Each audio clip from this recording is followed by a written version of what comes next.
अगर आपका Schengen visa reject हो गया है तो पैनिक मत करो। बहुत लोग फ़ौरन दोबारा से वीज़ा रीअप्लाई कर देते हैं या रैंडमली अपील कर देते हैं और इस गलत स्टेप की वजह से आपको मल्टीपल रिजेक्शन का सामना करना पड़ सकता है। अस्सलाम वालेकुम एवरीवन, मैं हूं आरिस और मैं दुबई में रहता हूं। मैंने बहुत सारे लोगों को हेल्प किया है शेंगन वीज़ा के हवाले से। मेरा गोल बहुत सिंपल है, आपको स्टेप बाय स्टेप गाइड करना ताकि आप सक्सेसफुली अपना वीज़ा हासिल कर सकें और वो भी बिना किसी स्ट्रेस के या किसी ट्रैवल एजेंट के। इस वीडियो में आपको बताऊंगा कि शेंगन वीज़ा क्यों रिजेक्ट होता है, अपील करना कब सही है और किस तरह काम करती है, रीअप्लाई करते वक्त क्या फिक्स करना है। तो वीडियो एंड तक ज़रूर देखना, क्योंकि अगर आप केयरफुली वीज़ा अप्लाई करते हो तो आपके चांसेस 90% तक इंक्रीज़ हो सकते हैं। तो चलिए शुरू करते हैं। Why Schengen visa get rejected. लोग सोचते हैं कि अगर उनका प्रोफाइल स्ट्रॉन्ग है, जैसे कि अगर वो यूएई में रहते हैं और उनकी जॉब अच्छी है, बैंक बैलेंस अच्छा है, तो वीज़ा ऑटोमेटिकली मिल जाएगा। मैंने पर्सनली ऐसे लोगों का वीज़ा रिजेक्ट होते हुए देखा है जिनकी प्रोफाइल बहुत स्ट्रॉन्ग है, जॉब बहुत सिक्योर है और बैंक बैलेंस भी बहुत अच्छा है, लेकिन फिर भी उनका वीज़ा रिजेक्ट हो जाता है। वजह सिर्फ यही होती है कि डॉक्यूमेंट उनके स्ट्रॉन्ग नहीं होते हैं या उन्होंने कोई छोटी सी गलती की होती है जिसकी वजह से उनका वीज़ा रिजेक्ट हो जाता है। और जो मोस्ट कॉमन रीज़न होते हैं वीज़ा रिजेक्शन के, वो ये होते हैं: ट्रैवल पर्पज़ का क्लियर नहीं होना। अगर आप टूरिस्ट वीज़ा अप्लाई कर रहे हैं तो आपको ट्रैवल आइटनरी सोच समझ कर अटैच करनी चाहिए, क्योंकि अगर आप एक अनरियलिस्टिक आइटनरी अटैच कर देंगे तो वो आपके वीज़ा रिजेक्शन का बायस बन सकता है। जॉब लेटर या एनओसी का क्लियर नहीं होना, क्योंकि अगर आपका एनओसी अपडेटेड नहीं होगा, लेटेस्ट डेट तक अटैच नहीं होगा, होता है बहुत सी दफ़ा लोग पुराना एनओसी अटैच कर देते हैं, तो इससे ये डाउट होता है एम्बेसी को कि आप वापस आएंगे या नहीं, और या हो सकता है आप स्लिप हो जाएं।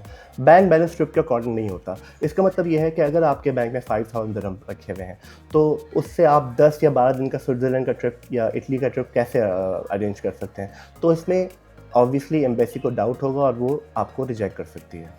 फेक फ़्लाइट या होटल बुकिंग्स। अगर आप अपनी एप्लीकेशन में, वीज़ा एप्लीकेशन में फ़ेक फ़्लाइट या फ़ेक बुकिंग आप अटैच करते हैं, तो ये भी एक मोस्ट कॉमन रीज़न होता है जो आपको आपका वीज़ा रिजेक्ट करता है। तो आपको ये करना चाहिए कि आप 100% रिफंडेबल बुकिंग करें, तो उससे आपका होता है कि आपके वीज़ा चांसेस बढ़ सकते हैं।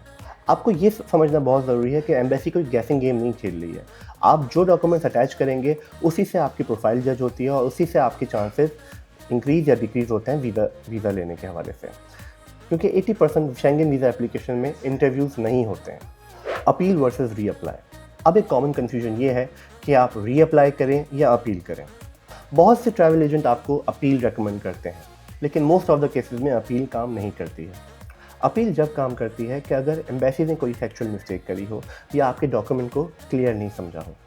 रीअप्लाई जब बेटर होता है कि अगर पहले आपकी प्रोफाइल वीक थी, आपने डॉक्यूमेंट गलत अटैच कर दिए थे, या फर्स्ट एप्लीकेशन जो आपने की थी वो जल्दी में की गई थी और पूरी तरह वेरीफाई नहीं की गई थी। दुबई में 90% केसेस में रीअप्लाई सक्सेसफुली वर्क्स। और अपील जब वर्क करती है अगर क्लियरली कोई मिस्टेक की गई है एम्बेसी की तरफ से। Common mistakes. लोग रिजेक्शन के टाइम पे पैनिक हो जाते हैं और सेम गलती रिपीट करते रहते हैं। मैंने तकरीबन 30+ एप्लीकेंट्स को उनकी वीज़ा एप्लीकेशन में गाइड किया है और जो कॉमन मिस्टेक उन्होंने की है वो ये है: सेम वीक डॉक्यूमेंट के साथ रीअप्लाई कर देना, कोई डॉक्यूमेंट चेंज नहीं करा, वैसे ही दोबारा सारे वही डॉक्यूमेंट्स करे और उन्होंने रीअप्लाई कर दिया, तो ये जो है रिजेक्शन का बायस होता है। कंट्री चेंज करना बिना किसी रीज़न के। इसका क्या मतलब है कि आपने फॉर एग्जांपल अगर फ्रांस से पहले अप्लाई किया था और वीज़ा रिजेक्ट हुआ और आपने 1 महीने बाद स्विट्ज़रलैंड से अप्लाई कर दिया, तो ये तो आपको 100% आप गारंटी कर लें कि इसकी वजह से आपका वीज़ा रिजेक्ट होगा।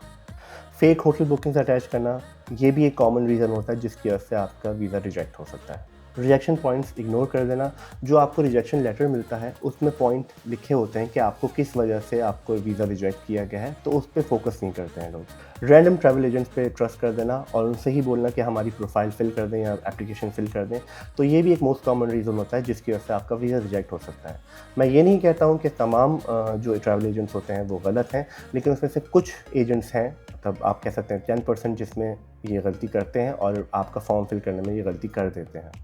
यहाँ पे मैं आपको एक टिप देना ज़रूर चाहूँगा कि आप पहले अपना जो रिजेक्शन लेटर है उसको आप सही से पढ़ें, उसको स्टडी करें कि उसमें क्या रीज़न उन्होंने डाला है, और अपनी प्रोफाइल, अपनी एप्लीकेशन को जो रिजेक्ट हुई हुई है वो आप एक दफ़ा गो थ्रू करें कि उसमें क्या रीज़न है और किस वजह से आप समझते हैं कि वीज़ा रिजेक्ट किया गया है।